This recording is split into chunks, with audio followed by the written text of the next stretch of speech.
What doesn't kill me make me stronger. God is dead and we have killed him. Dua kalimat tersebut merupakan kutipan dari seorang filsuf yang sangat berpengaruh dan masih relevan hingga saat ini.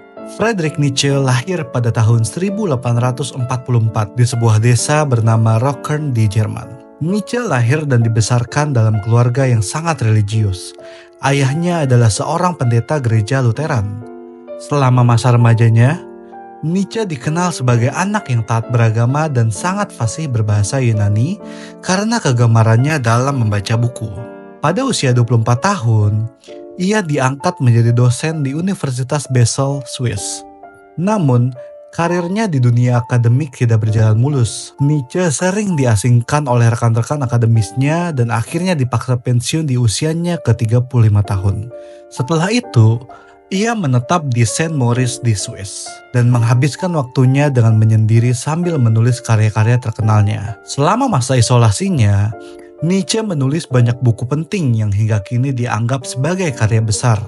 Di antaranya The Birth of Tragedy, Human All Too Human, The Gay Science, Thus Spoke Zarathustra, Beyond Good and Evil, dan On the Genealogy of Moral.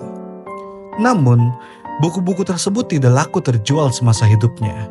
Ia bahkan sempat mencoba kembali ke dunia akademik, tetapi ditolak karena pandangannya yang kontroversial terhadap agama Kristen dan konsep Tuhan telah mati. Nietzsche memiliki hubungan yang kompleks dengan keluarganya, terutama dengan saudara perempuannya Elizabeth. Mereka sering bertengkar ketika Nietzsche berkunjung ke rumahnya di Naumburg. Ia juga menghadapi kegagalan dalam percintaan. Nietzsche jatuh cinta pada seorang wanita bernama Louise Salom yang sering membantunya menulis. Sayangnya, cintanya ditolak dan Lou menikah dengan pria lain. Hal ini menjadi salah satu pukulan besar dalam hidupnya. Nietzsche kemudian mengalami depresi dan hidup terisolasi. Pada suatu hari di Turin, Italia, ia melihat seekor kuda yang dicambuk di jalan. Nietzsche berlari ke arah kuda tersebut sambil histeris. Hingga akhirnya, ia tertabrak dan terjatuh.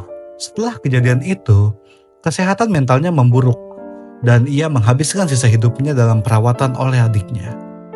Nietzsche meninggal 11 tahun kemudian. Selama hidupnya, Nietzsche memiliki 4 pemikiran yang kontroversial. Yang pertama, Tuhan telah mati. Pernyataan ini pertama kali muncul dalam karya Nietzsche yaitu The Gay Science pada tahun 1882 dan menjadi sangat terkenal ketika Nietzsche menerbitkan karyanya yang berjudul Spoke Zarathustra. Nietzsche berpendapat bahwa Tuhan adalah fiksi yang diciptakan oleh manusia.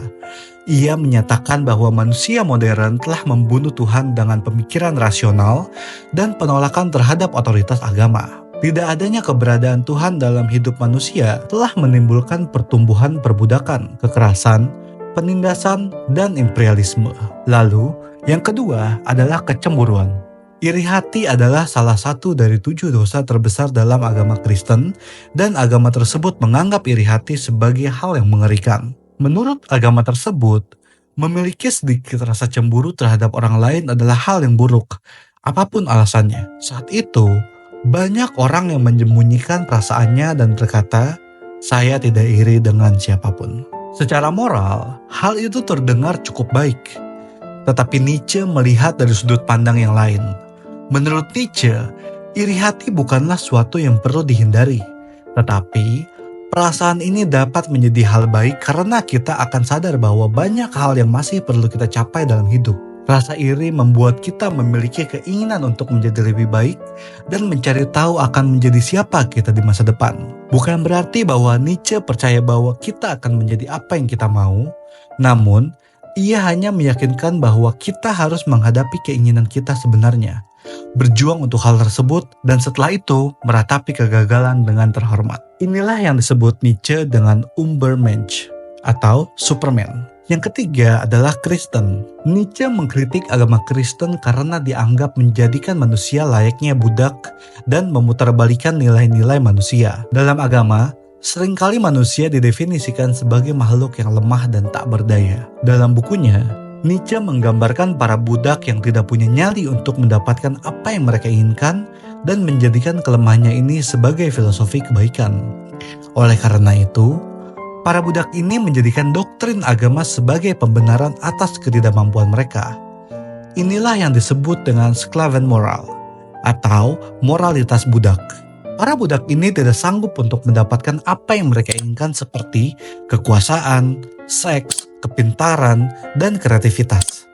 Sehingga Kristiani ini mengeluarkan sistem di mana kelemahan dilihat sebagai hal yang baik. Tidak dapat melakukan seks diartikan sebagai kesucian, kelemahan sama dengan kebaikan, kepasrahan sama dengan patuh, dan tidak dapat membalas dendam sama dengan memaafkan. Sistem dalam agama Kristen saat itu dijadikan validasi untuk orang-orang yang tidak bisa menerima kenyataan. Yang keempat, alkohol. Selama hidupnya, Nietzsche hanya meminum air putih dan berharap orang-orang mengikutinya.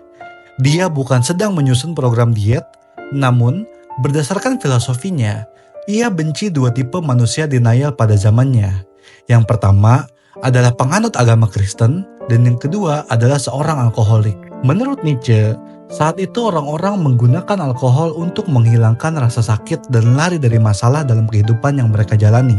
Menurutnya, hal ini bukanlah sebuah solusi, malah membuat manusia kehilangan keinginan untuk berubah dan memperbaiki hidup. Friedrich Nietzsche adalah seorang filsuf yang hidupnya penuh dengan tantangan dan pemikiran yang mengguncang dunia.